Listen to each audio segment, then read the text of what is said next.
cuando habría un sujeto radicado en el exterior, supongamos, que realice operaciones en el país y ha designado a un sujeto sustituto, de igual manera, la responsabilidad como sujeto es una responsabilidad solidaria, tanto del responsable o sujeto principal como del sujeto así como tenés tu señora Elena del jardín que te dice las actividades que tenés que hacer. Entonces, cuando nosotros hablamos de los sujetos del impuesto, esta se llama María. Y tenemos que hacer una clasificación de los distintos responsables, vamos a hablar de responsables inscritos en el impuesto, que son aquellos que adquieren la calidad de responsable inscrito de acuerdo al artículo 4, que me dice quiénes son sujetos de impuesto.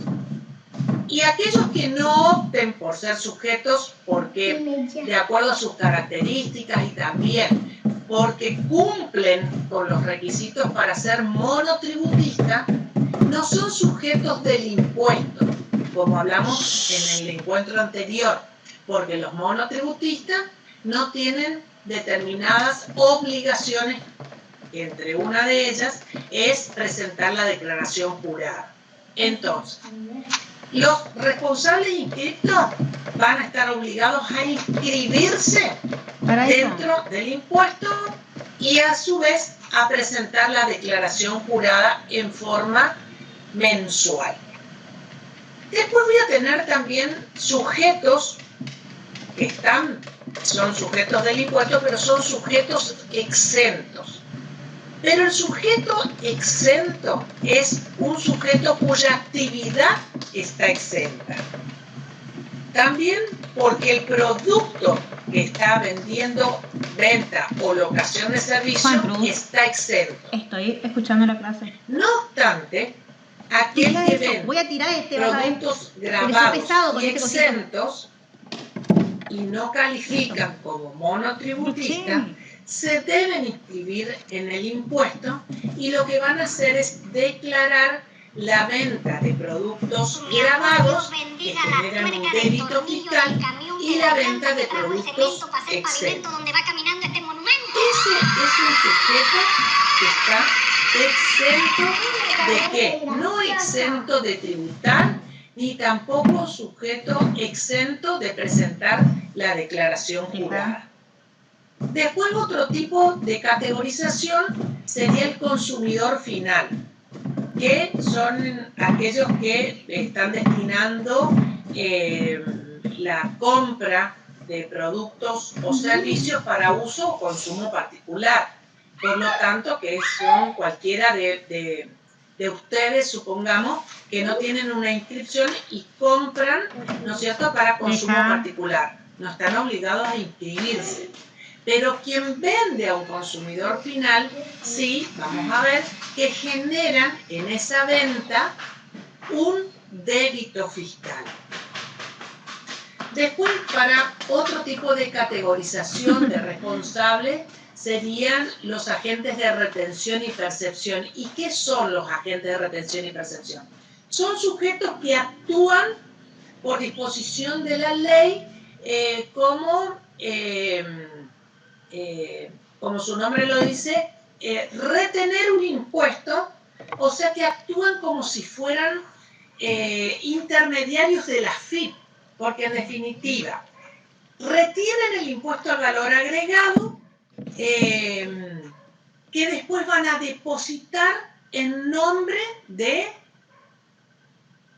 el que les vendió, porque por eso es una retención, y lo van a depositar en nombre de quien efectuó una compra. Ahora, para aquel al que se le retuvo, ya es un pago a cuenta del impuesto. O sea, supongamos, y para hacerlo más sencillo, yo tengo un comercio, compré mercadería, por la ley del impuesto al valor agregado, hay para determinadas operaciones o montos donde en el momento de pagarle a mi proveedor, tengo que retener parte del impuesto. Lo que yo retengo del impuesto, lo tengo que depositar. O sea que actúo como un mediador de la FIP porque estoy reteniendo impuestos y depositando. Depositando en forma anticipada. ¿A qué? Anticipada a lo que mi proveedor tiene que después declarar en IVA. Para mi proveedor, como yo retuve el impuesto, va a formar parte de un pago a cuenta. Es por eso que yo me ubico en la posición como que fuera un recaudador de AFIP. Retengo el impuesto, lo deposito para el que yo retuve, va a ser un pago a cuenta y ese depósito lo voy a tener que informar en AFIP, obviamente, porque yo lo que estoy haciendo es como un pasamano. Retengo el impuesto y deposito a la FIP. ¿Qué diferencia hay con la percepción? En la percepción, recuerden ustedes que se produce en el momento de la venta. También por determinadas operaciones, pero ahí se produce en el momento de la venta. O sea que yo vendo productos, fui designada por disposiciones de la ley como sujetos de percepción. Entonces yo facturo más percepciones del IVA, esas percepciones del IVA que yo ya estoy cobrando a mi cliente es lo que yo voy a depositar en AFIP. Y para mi cliente que yo ya estoy cobrando el IVA va a ser un pago a cuenta también del impuesto al valor agregado. Dale, vas a buscar. Dejaste ruido, chicos. Sí, profe, una pregunta. Sí. ¿Cómo designa cómo se designa, mediante qué formalidad? No. ¿Cómo define la FIP o cómo notifica a los agentes? El agente de percepción está nombrado por la FIP mediante una resolución, ya lo indica quién es. Toma determinados parámetros por monto de operaciones, tiene parámetros para designarlo. Como agente de retención, el impuesto al valor agregado tiene resoluciones que justamente no es ahí que notifica específicamente al contribuyente cuando tiene que actuar como agente de retención, sino que las mismas resoluciones hacen que para determinadas operaciones el contribuyente, que es sujeto responsable del impuesto al valor agregado, tiene que actuar como agente de retención en el impuesto al valor agregado. Cuando hablamos en general, y acá me aparto un poquitito del tema de impuesto a las ganancias o impuestos al valor agregado, para el impuesto a las ganancias también había resoluciones donde, que es la que nosotros vimos anteriormente, la RG 830, que para determinadas operaciones tiene que actuar como agente de retención. Te traje temprano por el frío, no me traje todavía. Para el impuesto al valor agregado también tiene que actuar como agente de retención en otra declaración jurada que es impuesto al valor agregado.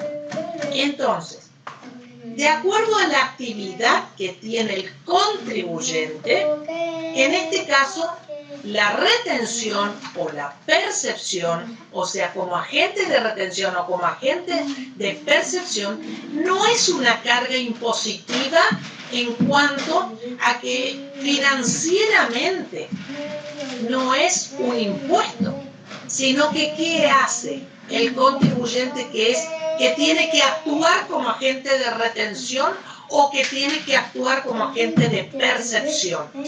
Lo que hace es una función que está determinado de acuerdo a las resoluciones del impuesto al valor agregado o de otro tipo de impuestos. Que también vamos a ver con el mismo concepto lo que es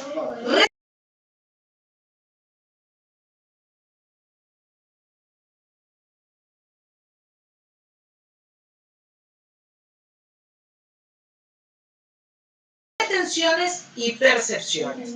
Esto, como les decía, no es un impuesto. Actúa como agente de retención, agente de percepción. O sea, tiene obligaciones con respecto a lo que es la Administración Federal de Ingresos Públicos por el impuesto a las ganancias, por el impuesto al valor agregado, o bien por la Dirección General de Renta o Administración Tributaria Provincial. Pero, sí. ¿Se tiene algún beneficio al ser agente de retención o percepción? No, Soledad, al contrario. Aquellos que son agentes de retención y percepción, no es un mérito. Tienen que adecuar sistemas a veces, la empresa tiene que adecuar sistemas, porque imagínense que tiene que hacer un pago y tiene que estar sujeto a ver si no tiene que actuar como agente de retención. Porque si no actúa como agente de retención, es pasible de multas el contribuyente. Y debe llevar algún tipo de sistema, porque imagínate que si tiene que actuar como agente de retención, vamos a lo más común, lo tiene que hacer en el momento del pago. Entonces, en el momento de pagar, y si está dentro de lo que son los parámetros para actuar por determinadas operaciones, tiene que retener. Tiene que darle un comprobante de retención, porque imagínense, el que recibe el pago, ¿qué va a recibir? Si era un pago de 10.000, va a recibir 9.000 y va a recibir un comprobante, ¿no es cierto? Está bien, para el que se vio afectado, por así decir, por la retención, ya tiene un pago a cuenta del impuesto. Pero el que actúa como agente de retención tiene que hacer todo un movimiento administrativo, sin ningún beneficio. Al contrario, tiene obligaciones frente al fisco. Perfecto, gracias, profe. Bueno, o sea que de esa manera repasaron un poco lo que es la retención y la percepción. Entonces, hablamos de sujeto. Ahora vamos a lo que es el punto 5, que es artículo 5, que es el nacimiento del hecho imponible. Nacimiento del hecho imponible, y a mí el artículo me dice, el hecho imponible se perfecciona. O sea que a partir de ese momento nace ¿qué? La obligación del sujeto. ¿Y cuándo se perfecciona? No todos los hechos imponibles se perfeccionan en el mismo momento, porque muchas veces depende de la actividad.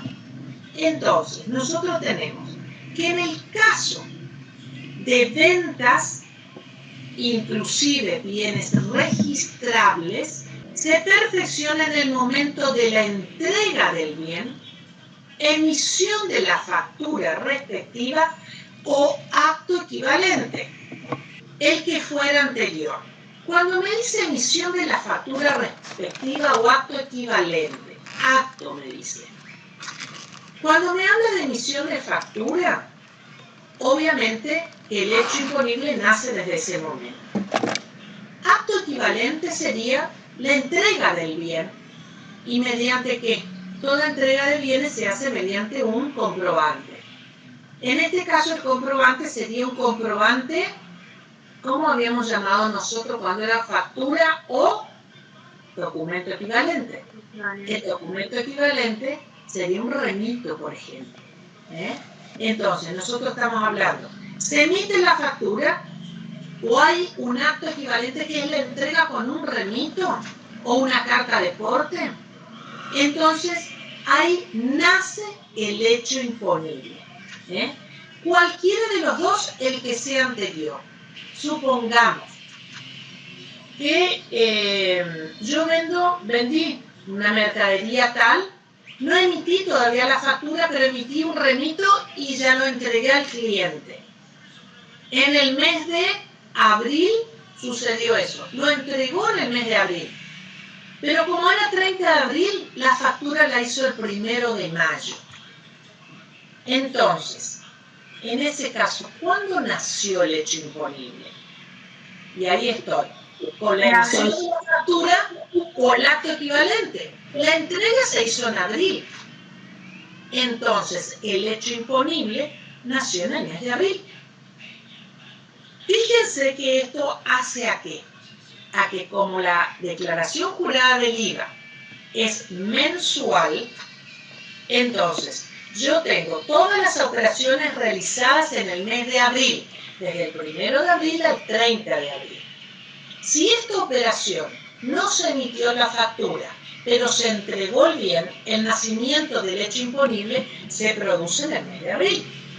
Por lo tanto, esa operación debo incluirla dentro de operaciones del mes de abril. ¿Qué pasa si yo no la declaro en el mes de abril y la declaro en el mes de mayo porque en mayo emití la factura? Habría un diferimiento del impuesto, porque la obligación nació con el hecho imponible en el mes de abril. Si yo esa factura que genera un débito fiscal, en lugar de declararla en el mes de abril, la declaro en el mes de mayo, yo difiero el impuesto en un mes. ¿Qué significa diferir el impuesto? Significa que estoy omitiendo del mes en el que corresponde, por lo tanto tengo intereses que recaen sobre ello y también tengo multas porque yo tengo un diferimiento de la obligación. Ahora, a este punto, que es en el momento de la entrega o acto equivalente al que fuera anterior, tengo excepciones. Y la excepción que está dentro del artículo me dice, en el caso de la provisión de agua, por ejemplo, yo les dejo para que ustedes lean todo el artículo, pero yo les voy explicando porque si no nos demoramos en la lectura completa del artículo. La excepción a esta regla de entrega o emisión de la factura, lo que fuera anterior, tenemos nosotros una excepción que es la provisión de agua o provisión de energía eléctrica o gas regulados por medidor, que lo van a encontrar dentro del artículo 18 del decreto reglamentario. Entonces, en ese caso de la provisión de agua, el hecho imponible va a nacer en el momento que se produce el vencimiento general para el pago del impuesto o la percepción total o parcial, el que fuera anterior. Esto es únicamente para los que son consumidores finales. O sea, que la empresa proveedora del servicio, ¿en qué momento nace el hecho imponible? Por esa actividad que tiene vencimiento. O el pago, el que fuera anterior. Si, por ejemplo, tiene consumidores finales donde prestó el servicio en el mes de abril, cuya factura se emite en el mes de mayo y tiene como vencimiento el mes de junio, con vencimiento 1, vencimiento 2. Pero el contribuyente ha recibido pagos de los consumidores del agua en el mes de mayo, con el pago total o parcial. En ese caso, el nacimiento del hecho imponible va a nacer en el mes de mayo, porque ¿qué tiene? Una percepción total o parcial de lo que es el suministro, lo que está facturado. Pero, suponiendo de que en realidad el usuario, el consumidor, paga su factura en el mes de junio, al primero o segundo vencimiento, para el proveedor del agua, la energía eléctrica y demás, el hecho imponible van a ser en el mes de junio. También tengo otra parte que me dice comercialización de productos primarios, con fijación del precio con posterioridad a su entrega. Esto se da en el caso, chicos, donde se da las operaciones de canje, donde en las operaciones de canje generalmente tienen distintos momentos. Hay alguien que vende la semilla y va a percibir recién el pago de esa factura o el cobro de esa factura en el momento que se levante la siembra de su comprador. Bueno, en ese caso, entonces nosotros vamos a tener una comercialización de productos primarios donde se va a diferir en el tiempo. Acá cuando se realicen operaciones mediante la fijación del precio que tenga lugar con posterioridad a la entrega del producto, no empiece porque vas a romper. El hecho imponible se perfeccionará en el momento en que se procede a la determinación de dicho precio. ¿Cuál sería un ejemplo? Un ejemplo sería que yo soy proveedora de semilla de girasol. Vendo a un productor. El productor se compromete a pagarme en tantas toneladas de girasol. Lo que quiere decir que yo le estoy vendiendo a la semilla. Eso no se va a producir, o sea, tiene el tiempo natural de que yo perciba, como vendedor de semilla, que perciba tantas toneladas de semillas de girasol, de lo producido en girasol. Entonces, en ese caso, yo entrego la semilla y tengo a futuro para que me paguen esa semilla. Pero me van a pagar ¿con qué? Con semillas de girasol, con el producido de esa semilla que yo vendí. Y entonces ahí, ¿cómo nacería el hecho imponible? ¿Y cuál sería el valor? Porque me está por pagar en toneladas. En ese caso, se va a perfeccionar el hecho imponible en el momento que se fijó la entrega de esas semillas, que sería en el tiempo natural en que se levante la cosecha. ¿A qué precio? Porque yo a eso tengo que ponerle un precio. Al precio en que en ese momento tenga lugar con la entrega del producto. Entonces, ¿ahí qué se produce? Por un lado, yo entrego el producto que para el que vende genera un débito fiscal, pero yo recién, ese nacimiento de ese hecho imponible se va a perfeccionar en el tiempo, en el momento que se produce la incorporación al precio que corresponda, que es la de mercado, de esa semilla que me reditúa a mí como pago del producto que he comercializado. Esto se da generalmente en todo lo que es la actividad agropecuaria, chicos, con operaciones de canje por otros bienes o servicios que están grabados.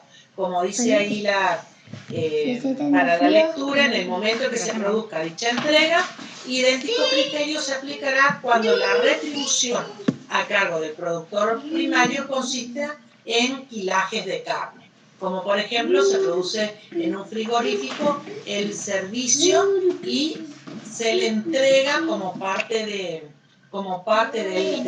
servicio de faena las menudencias, por ejemplo, que eso se suele hacer en los frigoríficos. Entonces, pero acá hay un nacimiento de un hecho imponible y tiene que también eso tener un precio.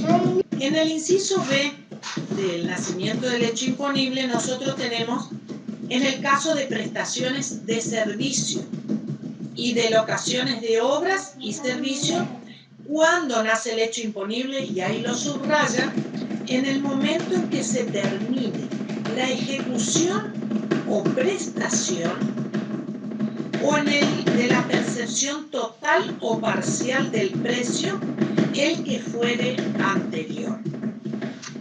Porque acá cuando hay una prestación de un servicio, y acá estamos hablando de prestaciones de servicios, o sea que yo no estoy vendiendo una cosa, sino que estoy prestando este servicio. Este servicio puede durar más de un ejercicio mensual. ¿Cuándo entonces van a hacer el hecho imponible? Cuando se termine la ejecución. O suponiendo, a ver, con un ejemplo sencillo, yo tengo una carpintería, me encargan una mesa. Esto tiene una ejecución. Cuando yo terminé la mesa y está disponible para la entrega, entonces en ese momento recién nace el hecho imponible. Más allá de que si el comprador viene a buscarla o no viene a buscarlo, se terminó el servicio, nació el hecho imponible. También se da en el momento de que perciba totalmente o parcialmente parte del precio. Pero ahora cuando yo hablo esta parte de cuando se percibe en forma parcial, tiene que ser, para que entre dentro del nacimiento y la obligación del hecho imponible, que sean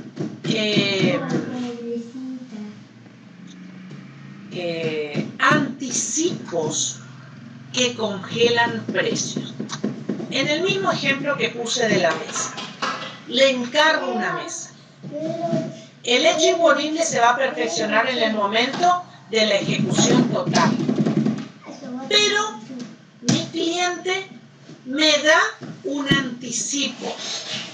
Bueno, en la medida en que ese anticipo ya congele el precio total, o sea, yo definí como vendedor, prestatario de un servicio, un precio total. Me da un anticipo, pero va a congelar precio. Más allá de que esto se traslade a 30, 60 o un año. Congeló precio ese anticipo, entonces van a hacer el hecho imponible por ese anticipo y por ese anticipo se genera lo que denominamos débito fiscal. En la medida que no congeló precio, el nacimiento del hecho imponible recién se perfecciona en el momento de terminada la ejecución. En el inciso C tengo en el caso de trabajos sobre inmuebles de tercero, y ahí van a subrayar eso. ¿Cuándo se perfecciona el hecho imponible? En el momento de la aceptación del certificado de obra parcial o total, o en la percepción, me perdí en la lectura. En el caso de trabajo sobre inmuebles de tercero, se perfecciona el hecho imponible en el momento de la aceptación del certificado de obra parcial o total, o en el de la percepción total o parcial del precio, o en el de la facturación, el que fuere anterior. O sea, hay un certificado de obra, nace el hecho imponible. No hay certificado de obra. Percibió en forma total, ahí nació el hecho imponible. No hay ni certificado ni percibió, pero hay una factura. En ese momento se perfecciona el hecho imponible. O sea, 3 momentos, el que fuera anterior, ahí hay entonces nacimiento del hecho imponible. ¿Qué tenemos en el inciso D cuando se perfecciona el hecho imponible? En los casos de locación de cosas, no de inmuebles, de cosas, o arriendos de circuitos o sistemas de telecomunicaciones, en el momento de devengarse el pago o en el de su percepción, el que fuera anterior. Igual criterio resulta aplicable respecto de las locaciones de servicios y prestaciones comprendidos en el apartado 21 del inciso E del artículo 3. Que tengo ahí todo lo que son las prestaciones de servicio. En el inciso E, nacimiento del hecho imponible, me dice, en el caso de obras realizadas directamente o a través de terceros sobre inmuebles propios, subrayando, en el momento de la transferencia a título oneroso del inmueble. Después sigue analizando el artículo. Lo importante es, a ver, ¿cuándo nace el hecho imponible? En los distintos tipos de actividades u operaciones. En el inciso F me habla, en el caso de importaciones, es en el momento que sea definitivo. Eso subrayen en forma total. Después me habla, en el caso de las locaciones de cosas muebles con opción a compra, en el caso del inciso H, en el caso de las prestaciones a que se refiere el inciso D del artículo primero, en el momento en que se termina la prestación o en el total o parcial del precio. Y incorpora el inciso G, que está incorporado por la ley 27.430, que es en el caso de las prestaciones de servicios digitales. En el último párrafo del artículo, justamente me habla de esto, que ya lo tratamos en cierta manera, que son las señas o anticipos que congelan precios. Eso es el último párrafo del artículo. No es que es a continuación del inciso J. O sea, veamos bien cómo se lee y cómo se interpreta un artículo, que es nacimiento del hecho imponible, artículo 5. Entonces, empiezo leyendo que es el hecho imponible se perfecciona. Y ahí tengo el inciso A, B, C, hasta el inciso I. Ahí terminó todo lo que hace a la actividad o a las distintas opciones cuando se perfecciona el hecho imponible. De todo eso, de todos los incisos, voy al último párrafo donde me aclara, sin perjuicio de lo dispuesto en los incisos precedentes, cuando se reciben señas o anticipos que congelen precio, el hecho imponible se perfeccionará respecto del importe recibido en el momento en que tales señas o anticipos se hagan efectivos. Ahí subrayan todo el párrafo, porque el párrafo justamente llega a las señas o anticipos que congelan precio. Bueno, cuando me dice sin perjuicio, como dice ahí, significa que se define un nuevo momento para el perfeccionamiento del hecho imponible, dado que aquí lo que dice la norma es independientemente de todos los incisos anteriores. Si se hace entonces un anticipo que congela precio, que no congela precio, no genera debilidad. Pero si congela precio, sobre esa parte del anticipo, entonces ahí nace el hecho imponible. ¿Sobre qué? Sobre el anticipo. ¿Estamos?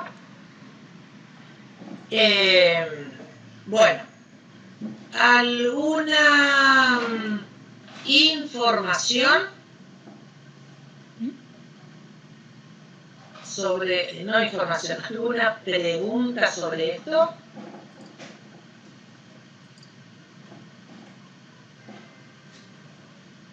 Bueno, seguimos. Seguimos que está largo, pero no para desesperar. Otro artículo muy importante es el artículo referido a las exenciones.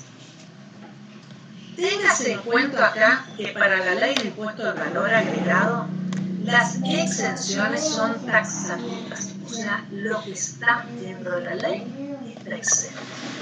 Todo esto que vamos a leer, que es un artículo bastante, como ustedes verán, los que tienen para leer, fíjense todo lo que tiene de exenciones. Bueno, nosotros, si bien ustedes van a leer en forma completa, por lo menos para decir, si tengo alguna pregunta de esto en el examen, sé por dónde tengo que ir a buscar. Pero vamos a ir sobre las exenciones como son más comunes, más frecuentes. Llegado el caso en que ustedes tienen empresas, clientes, donde entran a ver si realmente está exento la actividad que están realizando o bien si está exento el producto que están comercializando, van dentro del artículo 7. ¿Lo vemos?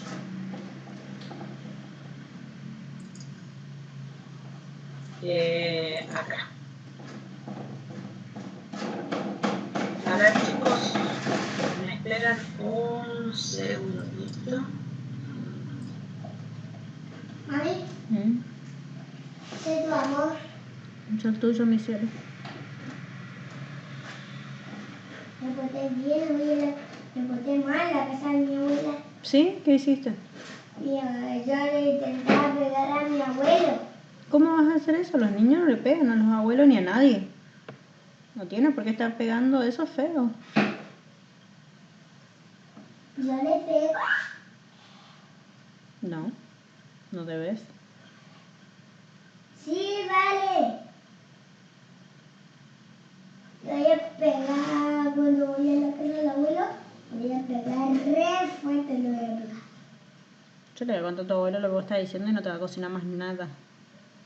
Decirle. Bueno, ahí le voy a contar. Está triste. ¿Sí? Se va a poner triste, le voy a decir. Para no. Bueno, Le voy a contar. gracias por esperarme un segundito, que tenía algo urgente para contestar. Voy a tu casa. Y vamos a lo que son las exenciones. Acá, las exenciones. Bueno, ahí le doy. Entonces, tenemos, por exención debe entenderse aquella liberación del pago del impuesto por expresa disposición de una norma. En este caso, eso es Te voy a en términos pegar a ti, abuelo. lo que es una exención, que va para el impuesto a las ganancias, que va para el impuesto al valor agregado, que irá para cuando veamos ingresos brutos. Entonces, se trataría de una operación originalmente grabada, que por imperio de la ley queda eximida de tributar. No, Acá ya va a ir por una actividad o por una transacción, la cual está exenta. Si la dispensa recae sobre ciertos hechos imponibles, estamos en presencia de exenciones objetivas. no sé si vamos a ver. Pero si se libera del gravamen a determinado sujeto, entonces tenemos una exención subjetiva. Déjale, no se hace los Chicos, cosas. esto es como para entrar al tema Ahí, manda la de grabación. exenciones y qué significa el tema de exención. Yo quiero la voz de mi abuelo. Y acá voy Quiero la voz de mi abuelo. y vamos a ver específicamente algunas cuestiones importantes. No, todas son importantes porque de acuerdo a la actividad de cada empresa o contribuyente. Pero vamos a ir a ver lo que es más cotidiano. por así decirlo. El artículo 7 dice, están exentas del impuesto establecido por la presente ley las ventas, las locaciones indicadas en el inciso C del artículo 3 y las importaciones definitivas que tengan por objeto las cosas muebles incluidas en este artículo y las locaciones y prestaciones comprendidas en el mismo que se indican a continuación. Entonces me va a dar cuáles son, en definitiva, dentro de lo que se encuentra acá, ventas, locaciones, Ya traigo a la indicadas en el abuela. inciso C del artículo 3, pero que dentro de esas se encuentran exentas. De atrás. Y dentro de eso me lleva al inciso A, donde me habla de libros, folletos o impresos similares, incluso fascículos u hojas sueltas que constituyan una obra completa o parte de una obra. Entonces, diarios, revistas y publicaciones periódicas. En todos los casos, la exención corresponderá a cualquiera sea el soporte o medio utilizado para su difusión. O sea que todo lo que es libro, lectura, folletos, impresos. Bueno, pará, que estoy escuchando la clase. Loco, miércoles. La exención no comprende a los ingresos atribuibles a los bienes grabados que se comercialicen en forma conjunta o complementaria con bienes exentos, en tanto tengan un precio diferenciado de la venta o prestación parcial y no constituyan un elemento sin el cual esta última no podría realizarse. Se entenderá que los referidos bienes tienen un precio diferenciado cuando poseen un valor propio de comercialización, aun cuando el mismo integre el precio de las operaciones que complementan, incrementando los importes habituales de negociaciones del mismo. Vamos a traducir en un ejemplo todo esto que dice la exención del IVA. ¿Y qué sería? Que se comercialicen en forma conjunta o complementaria. Supónganse una de estas colecciones de revistas donde viene el libro de cocina y viene con una espumadera, una cuchara de madera.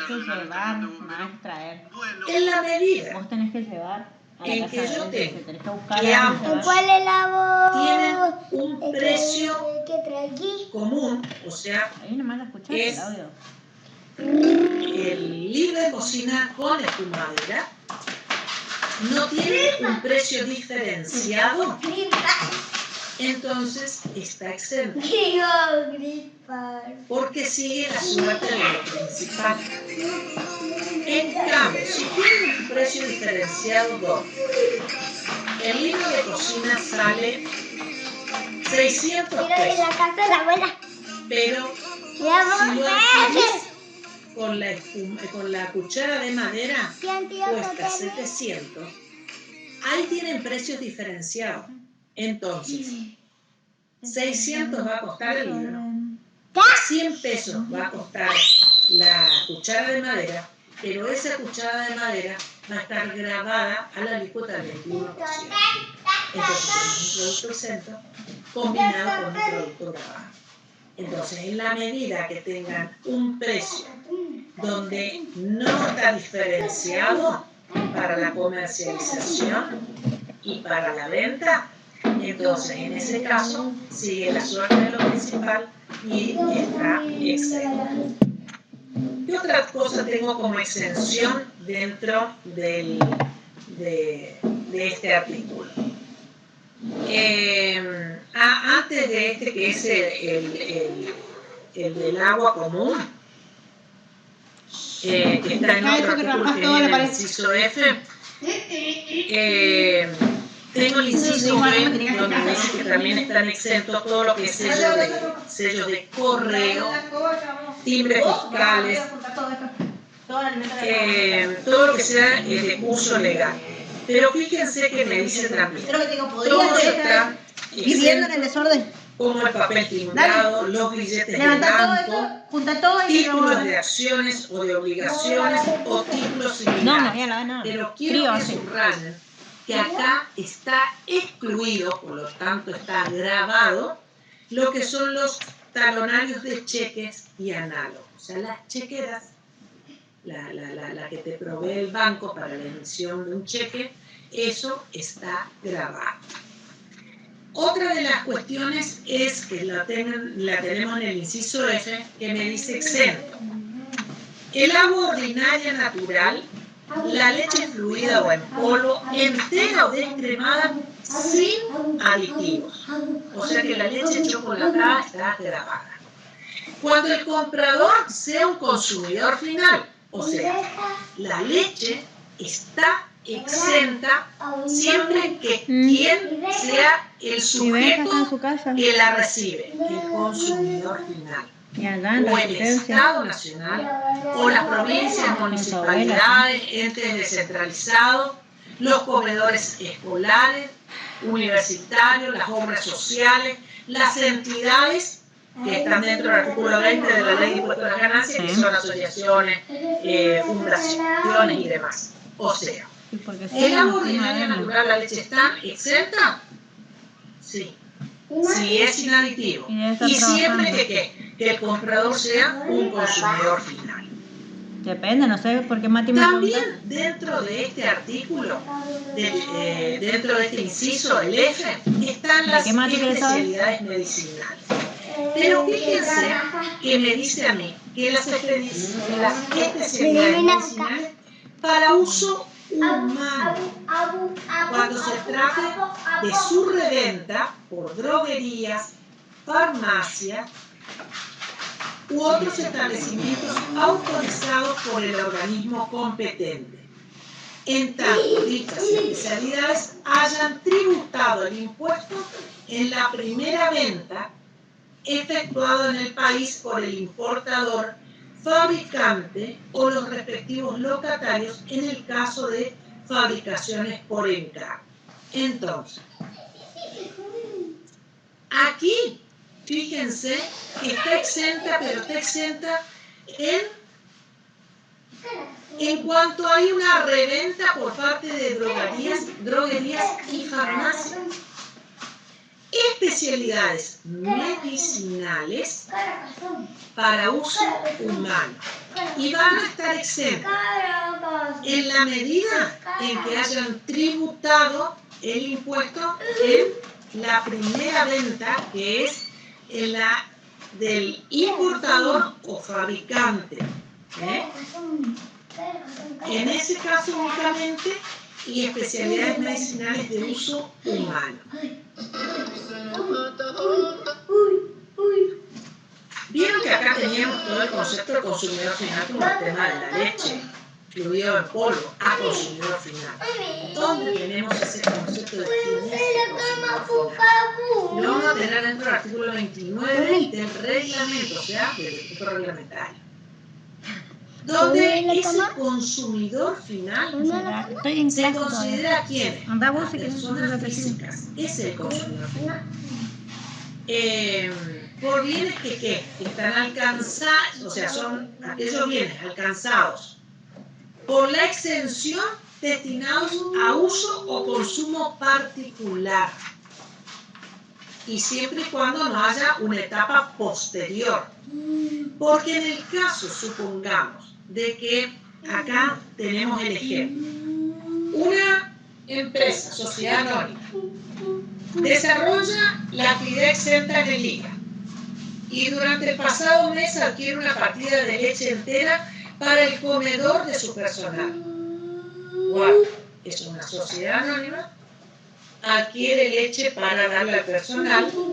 Entonces, ¿cuál es el tratamiento fiscal en ese caso? El que adquiere no es consumidor final.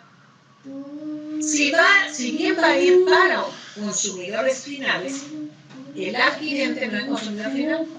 Por lo tanto, esa operación estaría grabada.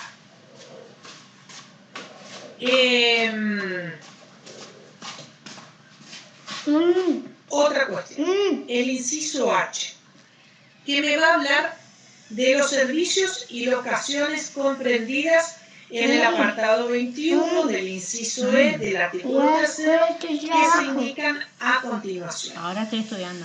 Y dentro de esto, y vos me estás molestando. voy a hablar Bueno, de los servicios de taxímetro, remises con chofer y todo tipo de transporte de pasajeros terrestres, urbanos y suburbanos. Aquí hay que diferenciar el tipo de servicio en cuanto a que los servicios de taxis, remises, en la medida que no superen los 100 kilómetros, están exentos. Si yo tomo un taxi o un remis de acá a Sáenz Peña, que tengo 200 kilómetros, en ese caso el servicio va a estar grabado en cabeza de quién, del sujeto que presta el servicio. O sea, suponiendo que quien presta el servicio es un responsable tiene que inscrito, llevar, y bueno, mañana es lleva. la empresa de remis o el remisero propio que posee su unidad y donde es responsable inscrito. Por el servicio que presta, como es más de 100 kilómetros, ese servicio está grabado a la alícuota del 21%. Qué pesado que son, ahora que me va a dejar En la estudiar medida que el servicio se preste en menos de 100 kilómetros, ya sea en zonas urbanas, como dicen, ya sean pasajeros de transporte terrestre, urbano, suburbano, y sea menor a 100 kilómetros, entonces el servicio está exento. Otra foto que salió mal esa. Conste que cuando nosotros hablamos del servicio, estamos hablando en cabeza de quién, de quien presta el servicio, del sujeto pasivo del impuesto. Pobrecito, mi amor, es que le enloqueció. Acá tenemos que ver algo que es conexo, como un servicio conexo al servicio de remis, que es No me diste ese tablero. todo lo que hace al servicio de equipaje. No, y nos mandó audio. El equipaje que conduce el propio viajero. Entonces, si se encuentra incluido dentro del precio del pasaje, supongamos Pobrecito, mi amor, que está exento porque es menos de 100 kilómetros. Pero la empresa de servicio me dice, está incluida la valija. Yo me voy acá a 80 kilómetros. Pero por el hecho de llevar una valija, ese servicio me lo cobra aparte. En ese caso, entonces, como no es, se encuentra diferenciado, cuando se encuentra diferenciado el precio, entonces estaría grabado. Ahora, si la valija incluye el precio total, no está separado del servicio y es menos de 80 kilómetros, ese servicio también es un servicio conexo que está exento. Otro de las exenciones que tiene este artículo 7 del impuesto al valor agregado, que está dentro también de este inciso H, y este inciso H tiene, fíjense la cantidad de puntitos que tiene, que van hasta el número 28. En el 22, que quiero que lo subrayen, van a estar las locaciones de inmueble. Y en estas locaciones de inmueble, en la medida que están destinados exclusivamente a casa habitación del locatario y su familia, por inmuebles rurales afectados a actividades agropecuarias, y de inmuebles cuyos locatarios sean el Estado Nacional, las provincias, las municipalidades o la Ciudad Autónoma de Buenos Aires, o cualquiera de las reparticiones centralizado o descentralizado, en ese caso va a estar exento. Pero se tiene que dar a que los destinatarios sean exclusivamente para la casa habitación, para el locatario y su familia. Si una empresa alquila para casa habitación de su gerente, en ese caso, esa locación, si bien el gerente va a vivir en casa habitación para el gerente, va a estar grabado. ¿Por qué? Porque en ese caso, quien está alquilando... Vamos, no me la peso. Vamos, no me la peso. No puedo escuchar nada la clase así. Una empresa es para No, ahí se va a un quedar cargando. gerente. Y fíjense que la ley, ¿qué me habla a mí? la locación de inmuebles destinados exclusivamente a casa habitación del locatario. En ese caso, el locatario no es quien va a vivir, es un gerente al cual la empresa le alquila. ¿Bien? Y cuando habla de casa habitación, es único lugar de residencia. No es que es el alquiler, por ejemplo, de va a vivir los 3 meses en Paso de la Patria. No. Esa locación, esa está grabada. No es para casa, habitación única que la va a utilizar el locatario. Que me fui. En el último.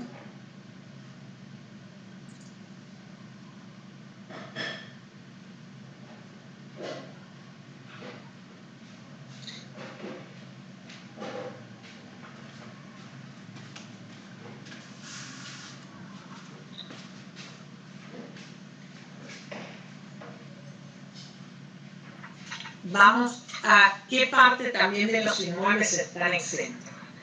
El mismo artículo H me lleva a que toda locación, ahora ya no estoy hablando más de casa-habitación, locación común, para salones comerciales, por ejemplo, también van a estar exentos en la medida que no superen la suma de, esto no se actualizó, está dentro de lo que es el decreto 616, de 1.500 pesos.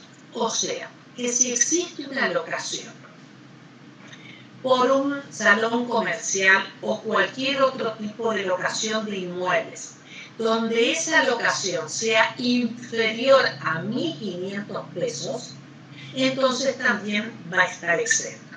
Fíjense que esto quedó tan desactualizado que hoy por hoy 1.500 pesos no sé qué es lo que puede llegar a alquilar en inmuebles. Entonces, cualquier salón comercial o algo distinto a lo que es casa habitación estaría grabado por el impuesto al valor agregado. Bueno, así tenemos la parte de locaciones. En el artículo, en el inciso 28 de este mismo artículo, me dice, por ejemplo, que están exentos la explotación de congresos, ferias y exposiciones y la locación de espacios en los mismos cuando dichas prestaciones sean contratados por sujetos residentes en el exterior y los ingresos constituyan la contraprestación exigida para el acceso a los eventos señalados por parte de los participantes que tengan la referida vinculación territorial.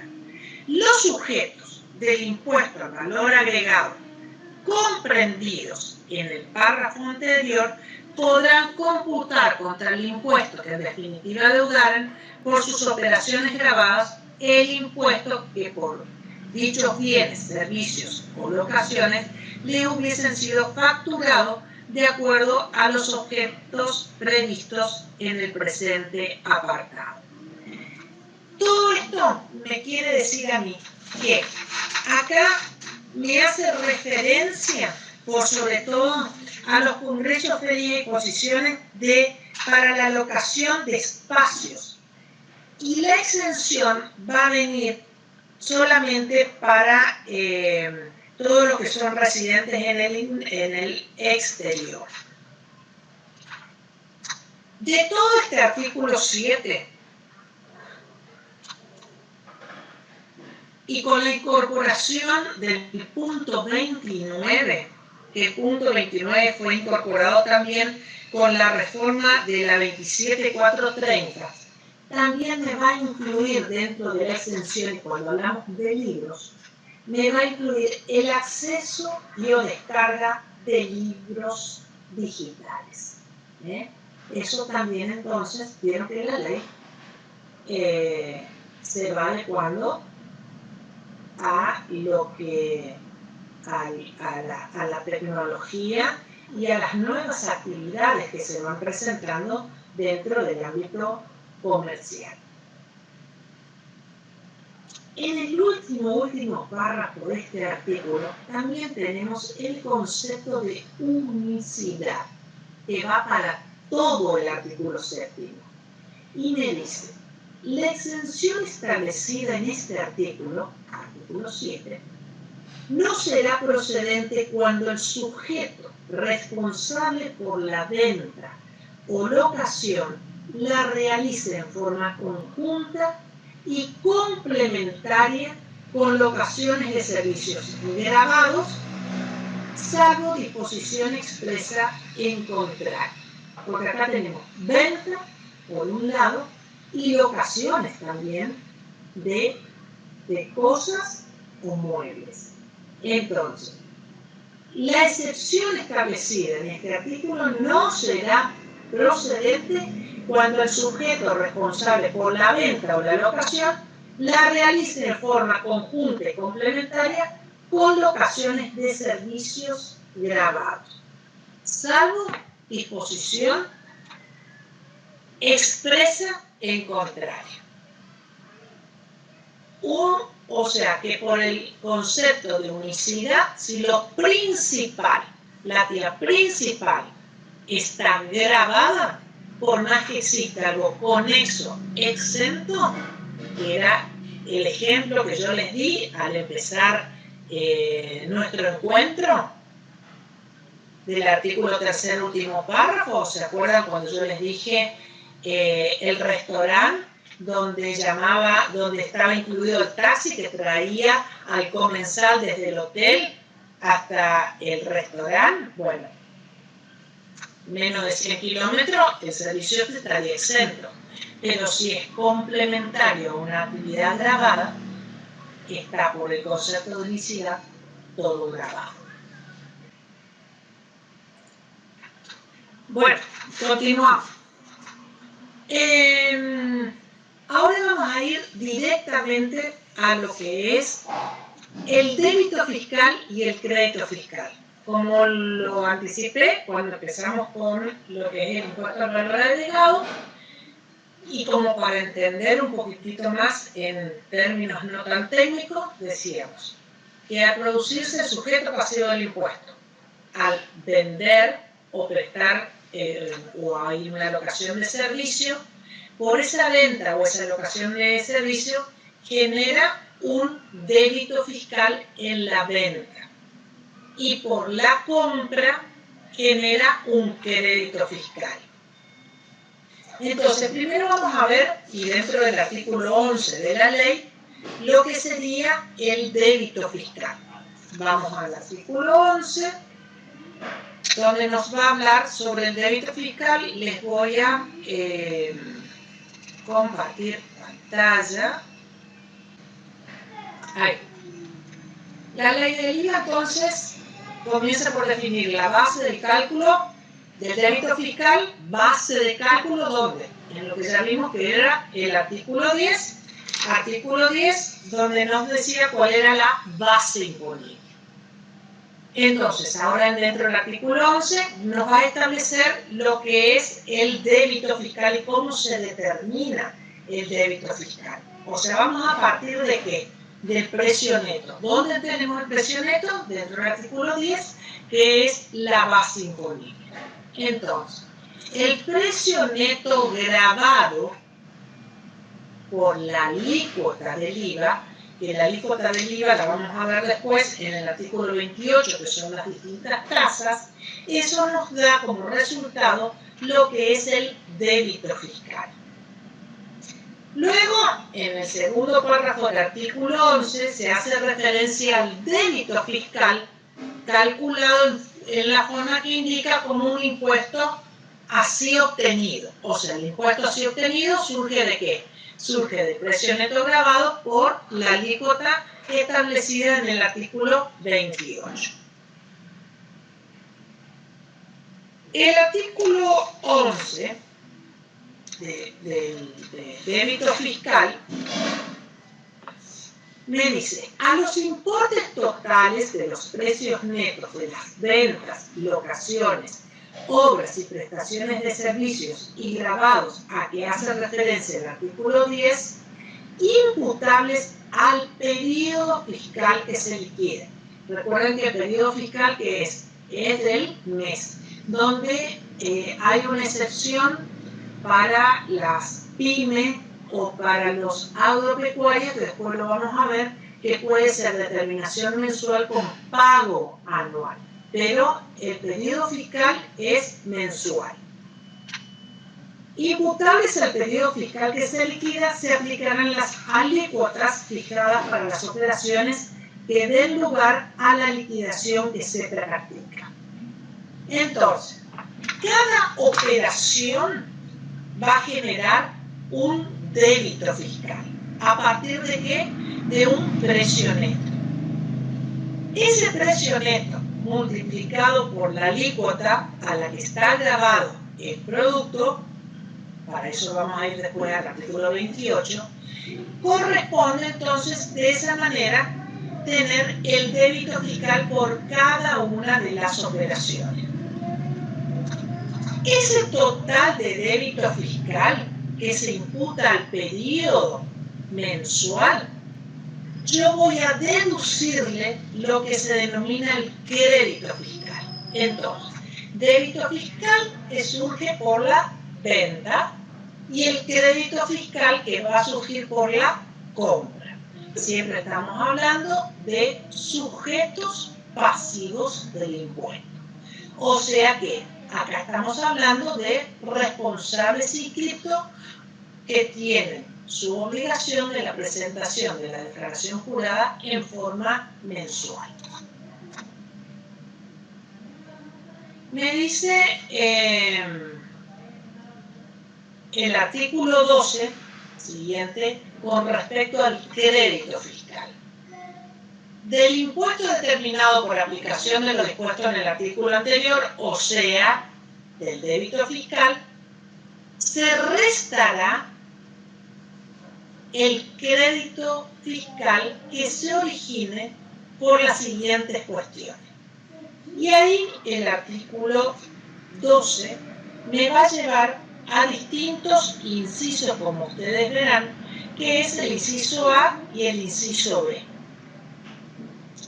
En el inciso A me habla que, ¿qué es el crédito fiscal?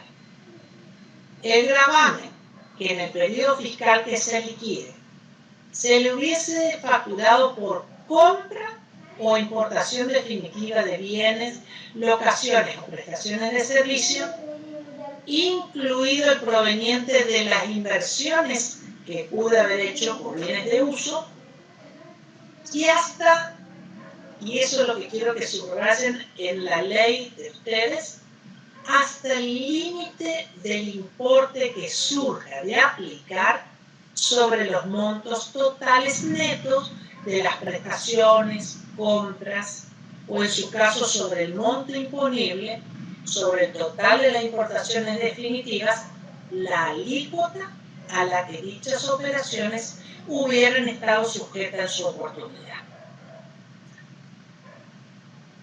En una traducción de lo que dice el artículo es: puedo tomar el crédito fiscal no solamente por compras o locaciones de servicio, de las cuales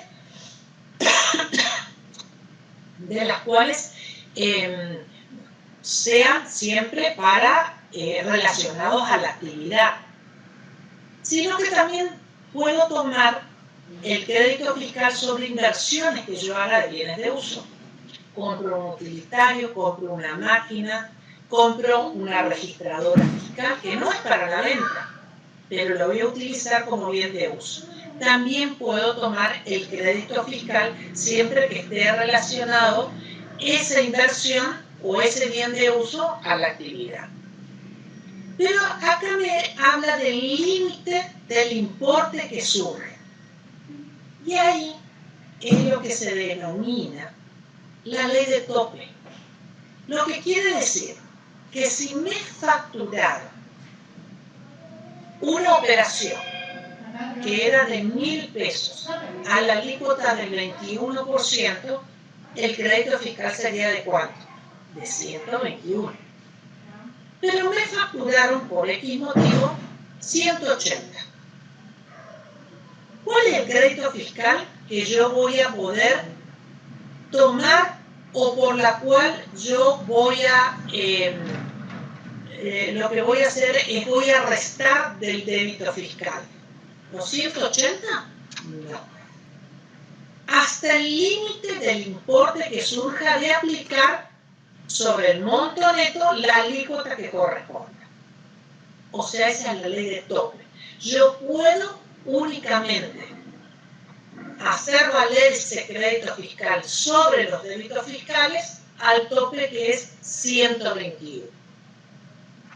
¿Qué pasa si es al revés?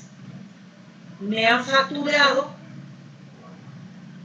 un IVA sobre una operación de 1.000 a la alícuota del 21%, pero me facturaron IVA de 100 pesos.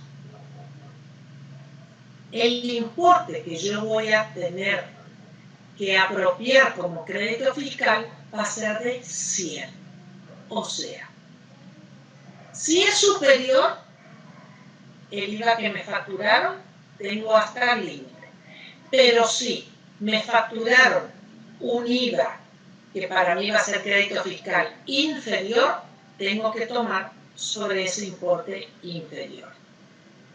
Me dice que solo darán lugar a cómputo del crédito fiscal las compras, importaciones definitivas, las locaciones, las prestaciones de servicio en la medida que se vinculen ¿con qué? Con operaciones grabadas, cualquiera fuese la etapa de su aplicación. Entonces, me está diciendo que solamente sobre prestaciones que se vinculen con operaciones grabadas. Y me dice sobre operaciones grabadas porque acá va a venir otra cuestión, que es, si yo, comerciante, tengo actividades grabadas y exentas, y lo que estoy es haciendo una incorporación de un bien de uso, suponiendo que va a estar afectado a operaciones grabadas y exentas. A ver, para hacerlo en un ejemplo muy práctico, tengo una librería. Y la librería tiene ventas de productos grabados, la mayoría, y exentos porque vende libros de lectura. Están exentos. Pero compro una registradora fiscal. La compro para afectarlo a actividades grabadas y exentas. O sea, el cliente viene a comprar y yo ahí voy a tiquear o voy a emitir un comprobante por operaciones grabadas y exentas. O sea, que estoy ocupando para ambas actividades. En ese caso, la compra de esa registradora fiscal, que para mi vendedor está grabada al 21%, yo la voy a afectar únicamente como crédito fiscal en la proporción de las actividades grabadas. Lo que quiere decir que si yo tengo un crédito fiscal, por esta operación, de 10.000 pesos de crédito fiscal, pero mis actividades grabadas son del 90% y las actividades exentas son del 10%, yo voy a afectar únicamente de ese total de crédito fiscal por la compra de 10.000 el 90%. O sea que voy a afectar solamente 9.000 pesos como crédito fiscal. A eso se lo va a denominar prorrateo. Me dice el artículo 12 que no se van a considerar vinculadas con operaciones grabadas, porque vieron que yo puedo tomar crédito fiscal, como me dice únicamente que se vinculen a operaciones grabadas, pero que no se va a considerar una operación grabada. Y ahí va operaciones no vinculadas. Si yo compro un vehículo no utilitario, que está afectado a la actividad, en primer lugar, no importa el importe que cueste el vehículo, hoy por hoy, 1.000.000 de pesos, sino que, un segundito por favor,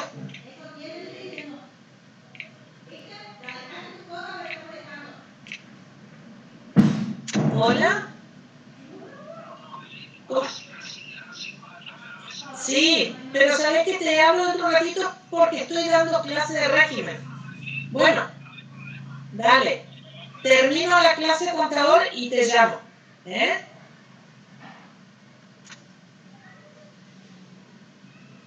Bueno, justo el contador veloz, fíjense. Entonces, les decía, la incorporación de un bien afectado a la actividad. Compro un vehículo. Yo no puedo tomar un crédito fiscal superior a lo que resulte de 20.000 pesos como importe neto. Obviamente que hoy por hoy ni una bicicleta cuesta 20.000. Esto quedó desactualizado, pero yo no puedo tomar un crédito fiscal superior ¿a qué? Entonces, a lo que resulte el 21% o el 10,5%, mejor dicho, que están grabados los vehículos, de 20.000. Entonces, no puedo computar un crédito fiscal superior a ese importe, y si está afectado a operaciones grabadas y exentas, a su vez, esos 4.000 y pico de pesos, porque sobre 20.000, 2 por 2, 4.000 pesos, si está grabado el 21, si son operaciones grabadas y exentas, tengo que también hacer el prorrateo sobre actividades exentas. Entonces, van a ser operaciones no vinculadas, porque para los automóviles a mí me da un valor por el cual yo no puedo tomar un crédito fiscal superior. Distinto sería el caso de utilitarios. Utilitarios, camiones. Entonces, en ese caso sí puedo tomar el 100% del crédito fiscal en el caso de que tenga operaciones grabadas. Si tengo operaciones grabadas y exentas, tendré que hacer el prorrateo, pero en ese caso yo tomo el crédito fiscal facturado. La limitación del tema de los automóviles no aplica para el caso de alquileres de automóviles, o sea que el automóvil lo compré para ponerlo como actividad de alquiler, para el caso de taxis, remises, viajantes de comercio, etcétera, que lo principal de todo esto es el tema del vehículo. En ese caso sí, no tengo la limitación de los 20.000 como importe neto, donde yo no puedo tomar un crédito fiscal superior. ¿Qué otra cosa también tengo la limitación? En el caso de tener locaciones y prestaciones de servicio, ¿a qué se refieren? Bares, restaurantes, hoteles, piscinas, todo esto que está dentro del artículo 3º, en el inciso E, directamente no puedo tomar el crédito fiscal. Por más que yo diga, sí, pero son hoteles afectados a la actividad porque específicamente a mí me dice el título del artículo 12, crédito fiscal, no se consideran vinculadas a las operaciones grabadas, y ahí entonces tengo este detalle de que es el punto 1, 2, bueno, el 2 quedó eliminado, 3 y 4, ¿qué sería? No se consideran operaciones grabadas, por lo tanto no puedo tomar mi crédito fiscal para esos casos, para la compra e importaciones definitivas de indumentarias que no sean ropa de trabajo. Si bien existió en su momento un fallo sobre la ropa de trabajo relacionado a la actividad y donde hubo un fallo en que sí podía tomar el crédito fiscal, pero eso ya son fallos. La ley, que es lo primordial, dice que no se consideran operaciones vinculadas a la actividad grabada. Bueno, me dice que los adquirentes, los importadores, los locatarios o prestatarios que en consecuencia de lo establecido en el párrafo anterior no puedan computar crédito fiscal en relación a los bienes y operaciones respectivas, tendrán entonces el tratamiento como la compra de un consumidor final. Por lo tanto, no pueden tomarse crédito fiscal. Dice en el próximo párrafo del mismo artículo 12, en ningún caso dará lugar a cómputo de crédito fiscal alguno el gravamen que se hubiera liquidado a los adquirentes de acuerdo a lo dispuesto en el título 5, salvo cuando se trate del caso previsto en el segundo párrafo del artículo 32 del referido título, que en ese caso lo que está, bueno, no lo tengo a mano ahora, pero en definitiva no dará lugar en ningún caso a tomarse el crédito fiscal. Cuando me está hablando de operaciones no vinculadas, no quiere decir que no sea inherente a la actividad que realiza. O sea que la ley lo pone como operación no vinculada porque tiene una limitación para determinados créditos. En el caso de los automóviles es una excepción, que es lo que comentamos para taxis, remises o viajantes de comercio que sí pueden tomarse ese crédito fiscal.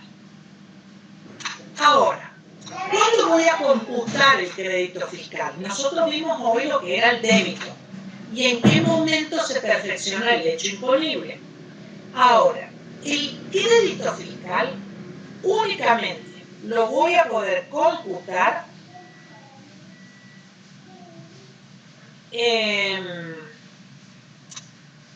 cuando sea, primero tiene que ser imputable al periodo fiscal en que ha sido facturado y tiene que estar discriminado.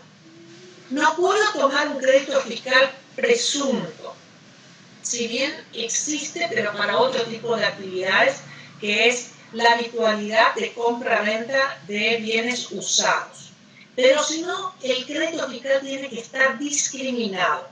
Y recuerden que solamente puedo tomar el crédito fiscal hasta el límite de lo que es la alícuota. Entonces, debe encontrarse facturado, discriminado, obviamente en una factura o documento equivalente. Esa documentación respaldatoria se tiene que ajustar a las leyes, a lo que es la Resolución General 1415, que va sobre emisión de factura. Debe computarse hasta el límite que surge de aplicar la base imponible con la alícuota respectiva. Debe vincularse con operaciones grabadas, cualquiera sea la etapa de su aplicación. Quien esté en condiciones de efectuar el cómputo sea un responsable inscrito frente al IVA. O sea, el que me facture me tiene que discriminar y a su vez, para tomar el crédito fiscal, tengo que tener la condición de responsable inscrito frente al IVA, porque lo que tengo que hacer es una determinación de débito fiscal y compararlo con el crédito para tener el resultado de lo que se denomina el saldo técnico. ¿Qué otra cosa para el cómputo del crédito fiscal? Las operaciones que originan ese crédito tienen que haber generado para el vendedor o el importador un débito fiscal. Lo que quiere decir que si yo soy responsable inscripto, le estoy comprando un monotributista, el monotributista a mí no me genera un crédito fiscal porque lo que él hace es vender, pero no tiene un débito fiscal, porque él está pagando un impuesto que es un impuesto único que abarca IVA, ganancia y seguridad social. La cancelación de la operación, o sea, yo que compro, reúne todas las condiciones, pero para poder tomar ese crédito fiscal mediante el instrumento que es la factura o documento equivalente de acuerdo a la reglamentación de todo lo que es facturación y registración, además debo pagar esa factura mediante un medio de pago que sea bancaria. ¿Por qué? Porque esto es lo que se denomina la ley antievasión. O sea, toda transferencia o pago con cheques o sea, todo lo que importa una transacción bancaria cuando la operación sea superior a 1.000 pesos. Importe que también quedó desactualizado, pero ¿qué busca con eso la legislación, los legisladores? Que todo se maneje por una vía que sean de transferencias bancarias. De esa manera, entonces, se evita la evasión.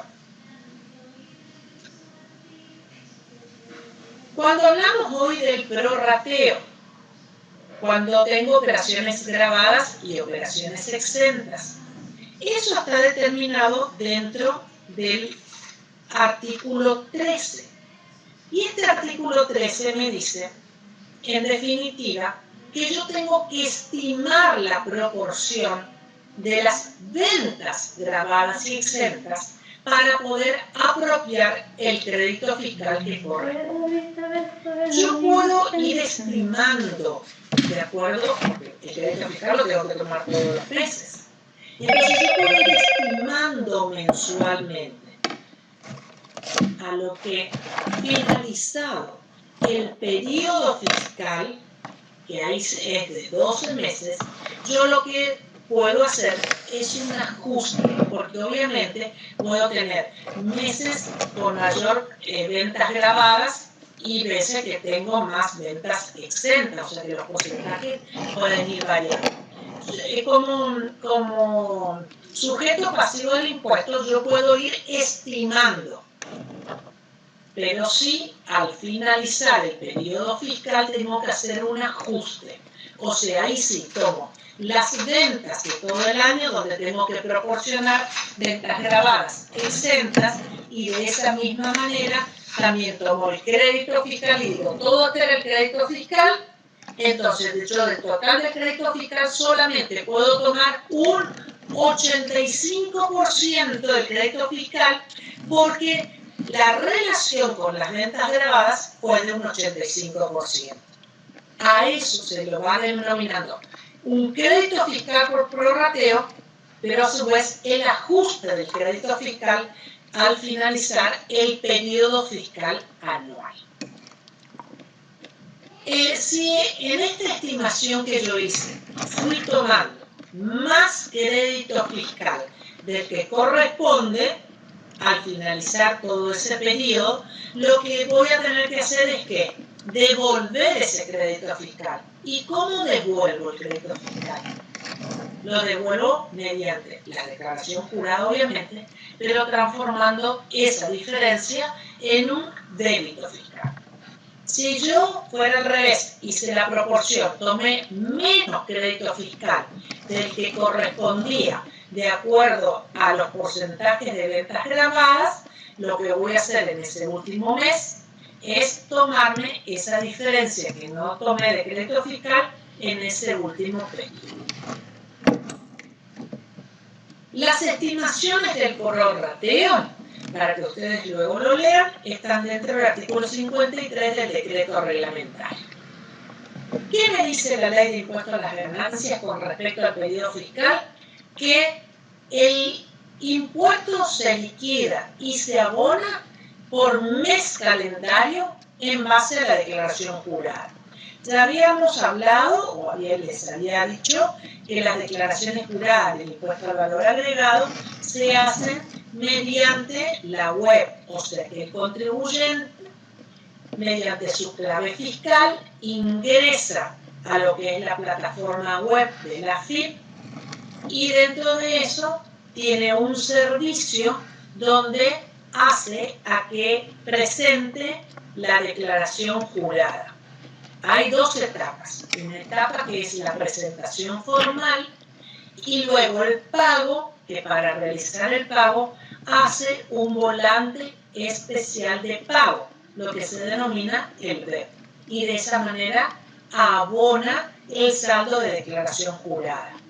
¿Mediante qué? Mediante esto que se denomina transferencias bancarias o bien mediante débitos en las cuentas bancarias. Pero se hace a través ya de volantes especiales de pago y ahí puede entrar cualquier tipo de red.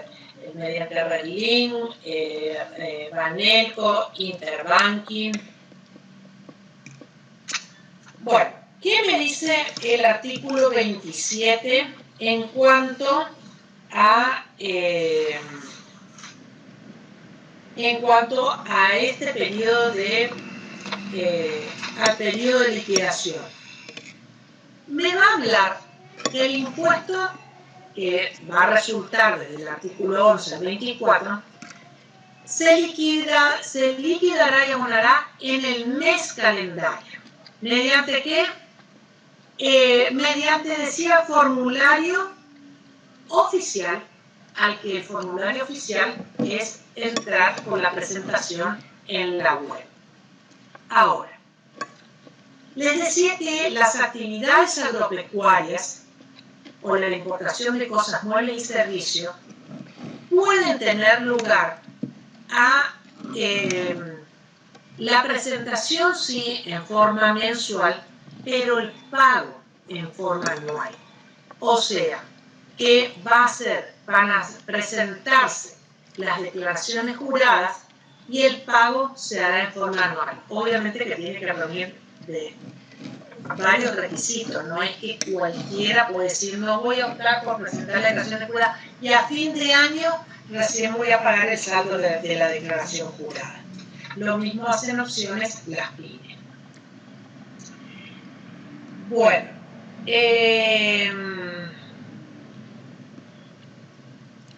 a ver, ¿qué nos quedaría acá? Ejercicio práctico. Voy a ir a las alícuotas y en la próxima, el martes de la semana que viene, vamos a entrar con algún ejercicio práctico y eso que yo les había dicho, que el tema de los comprobantes que emiten los responsables inscritos en monotributistas. Con eso vamos a empezar. Pero vamos a hablar un poquito de alícuota. Vieron que para determinar el débito fiscal, que me decía el precio neto grabado por la alícuota. ¿Dónde están las alícuotas? Están en este artículo 28. La alícuota del impuesto en general, o sea, la alícuota general está dada por el 21%. Pero tengo alícuotas que se incrementan al 27% para algunos casos y hay alícuotas que son alícuotas reducidas que son del 10,5%.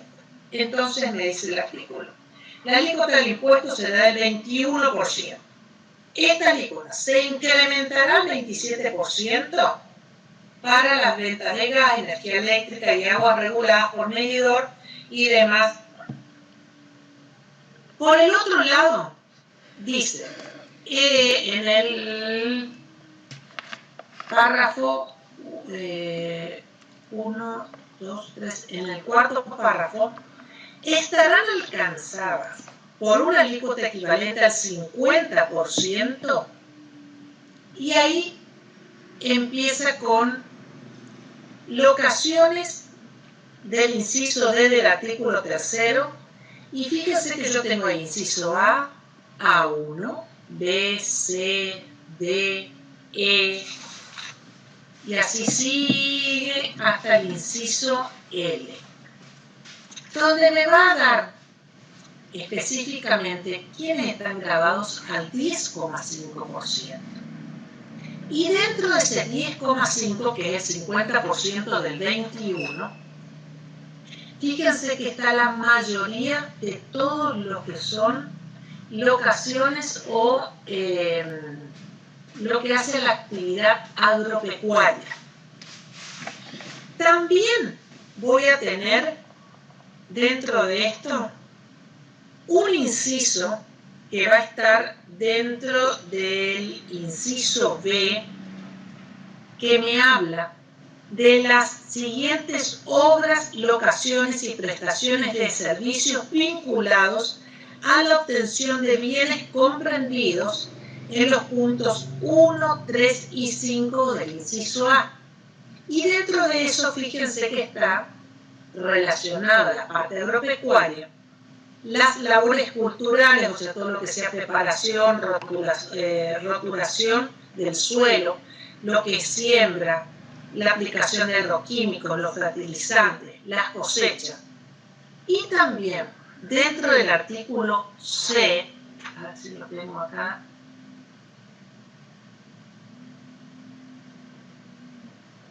no, bueno, dentro del artículo C me va a hablar que los hechos imponibles previstos en el inciso A del artículo 3 destinados a vivienda, excluidos los realizados sobre construcciones preexistentes que no constituyan obras en curso, y esto es lo que quiero que subrayen, y los hechos imponibles previstos en el inciso B del artículo 3 destinados a vivienda. O sea, que la parte de viviendas estaría grabado a la alícuota del 10,5%. Que si nosotros nos remitimos a los artículos acá del inciso B, son aquellos que son viviendas tipo FONAVI, o sea, viviendas básicas. Esas estarían grabadas a la alícuota del 10,5%. También, que quiero que subrayen, dentro del inciso I, grabadas al 10,5%, los servicios de asistencia sanitaria médica, servicios de servicio de asistencia sanitaria y médico, y paramédico, a que se refiere el primer párrafo del artículo 7, acuérdense que eran exenciones, del inciso H del artículo 7, que brinden o contraten, porque en el 7 teníamos las exenciones, pero ahora, los que contraten las cooperativas, las entidades mutuales y los sistemas de medicina prepaga que no resulten exentos conforme a lo dispuesto en dichas normas. Quiere decir que todo aquello que no quedó exento dentro del artículo 7 y que estas prestaciones estén prestadas por cooperativas, entidades mutuales o prepagas, quedan grabadas a la alícuota del 10,5%.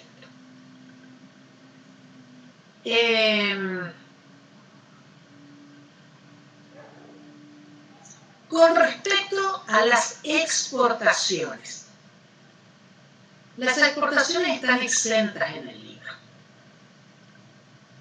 Para ganancia, no, porque las exportaciones tienen una utilidad que está grabado por el impuesto a las ganancias. Como las exportaciones están exentas, en la medida que van acumulando ese saldo a favor, entonces, por todas las operaciones en el mercado interno, nace un derecho que quien tiene exportaciones tramitan ante la AFIP una devolución de saldos técnicos acumulados. Entonces, en el artículo 43, que justamente es todo el título de exportaciones y el régimen especial que tienen que llevar los exportadores, entonces hacen a que si tienen saldos a favor de IVA, donde están vinculados a las exportaciones de servicios, pueden tramitar su devolución. Ahora, si el contribuyente tiene otros impuestos a cargo de la FIP, por ejemplo, ganancia, sí lo que pueden hacer es hacer una compensación de esos saldos con otros impuestos nacionales. Yo no voy a seguir en este tema yendo a cuestiones más específicas, porque es de análisis sobre todo para los que están en la exportación. Pero ustedes no deben dejar de conocer que las exportaciones están exentas en el IVA, que eso puede generar saldo a favor, que puede el contribuyente pedir la devolución de esos saldos técnicos, pero en la medida que están, que tienen otros, son sujetos pasivos de otros impuestos nacionales, se llame impuesto a la ganancia, impuesto interno, impuesto a los bienes personales. Entonces, esos saldos que genera el IVA pueden compensarlos con otros saldos es como un saldo de libre disponibilidad para otros impuestos. Bueno, creo que acá podemos darle un corte y entonces vamos a seguir, ya voy a anotar, con lo que se refiere a débitos y créditos fiscales en forma práctica. Vamos a ver también los saldos que generan justamente con esta parte práctica, a los saldos técnicos, el artículo 24, saldos de libre disponibilidad. Y bueno, y así vamos a ir cerrando lo que es después con contratos agropecuarios, cerrando lo que es el impuesto al valor agregado. ¿Hay alguna pregunta, chicos?